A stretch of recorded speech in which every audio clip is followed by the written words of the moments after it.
Some people have made this time of pandemic,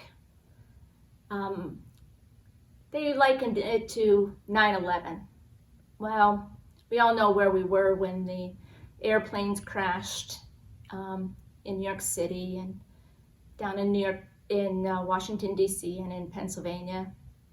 And I remember thinking, golly, what is going to be the new normal? I heard at the local elementary school that when it happened on that Tuesday morning, it was a beautiful day, I remember, and the principal went around to each of the classrooms and took the teacher aside to tell her or him what had happened and left it up to the teacher to decide how best to tell the students so that they would know without being told on the school bus or waiting till they got home.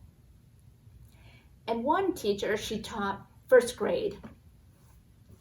And she took her kids and took them over to the window. And she said to them, look outside and tell me what you see. And they talked about the beautiful blue sky and the clouds and the flowers. And she said, none of that has changed.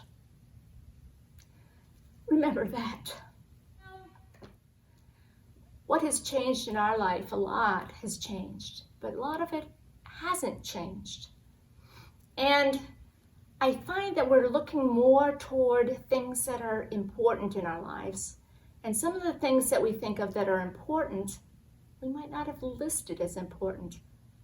Specifically, I'm thinking of the arts, music, and paintings, poetry, and we even think of, yes, our faith. So I want to read just a few verses from Psalm 19.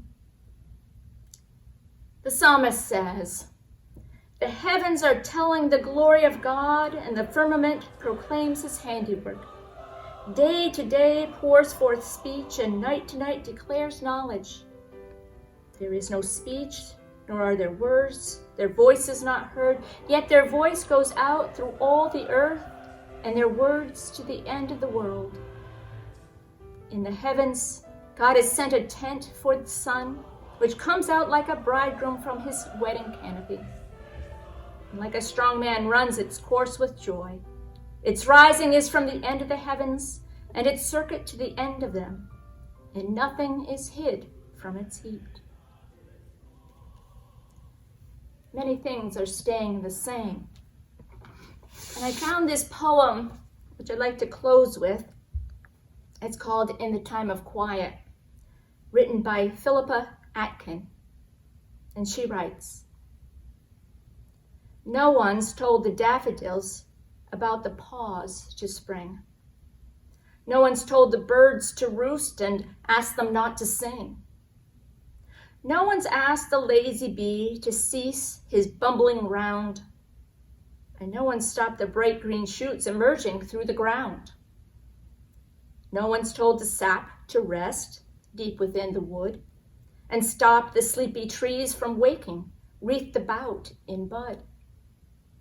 No one's told the sky to douse its brightest shades of blue and stop the scuttling clouds from puffing headlong into view. No one's asked the lamps to still the springs beneath their feet, to stop their rapid rush and quell their joyful bleat.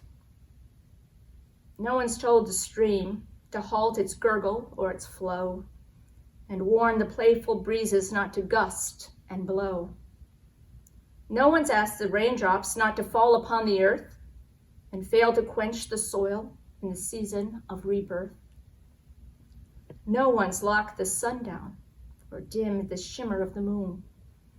And even in the darkest night, the stars are still immune. Remember what you value. Remember who is dear. Close the doors to danger and keep your family near. In the quiet all around us, take the time to sit and stare and wonder at the glory that's unfurling everywhere. Look towards the future, after the ordeal, and keep faith in Mother Nature's power and will to heal.